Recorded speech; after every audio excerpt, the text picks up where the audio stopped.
ഒരു ചോദ്യം. ദിവസവും നിങ്ങൾ എന്തിനെക്കുറിച്ചാണ് സംസാരിച്ചു കൊണ്ടിരിക്കുന്നത്? അല്ലെങ്കിൽ ദിവസവും എന്തിനെക്കുറിച്ചാണ് നിങ്ങൾ ആലോചിച്ചു കൊണ്ടിരിക്കുന്നത്? കടം, EMI, ആശുപത്രി ബില്ലുകൾ, രാഷ്ട്രീയം, സിനിമ,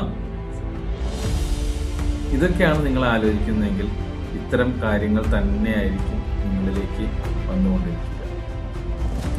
ഇവയെക്കുറിച്ച് മാത്രം ചിന്തിക്കുകയാണെങ്കിൽ ജീവിതം ഇതേ പ്രശ്നങ്ങളിൽ തന്നെ കുടുങ്ങിക്കിടക്കും. അതെ, ഏൾ നൈറ്റിംഗേൽ പറഞ്ഞതുപോലെ we become what we think about.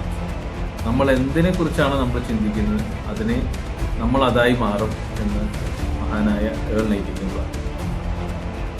അങ്ങനെയെങ്കിൽ നമ്മൾ എന്തിനെ കുറിച്ചായിരിക്കണം ഏറ്റവും കൂടുതൽ ആലോചിക്കേണ്ടത്? We become what we think about it.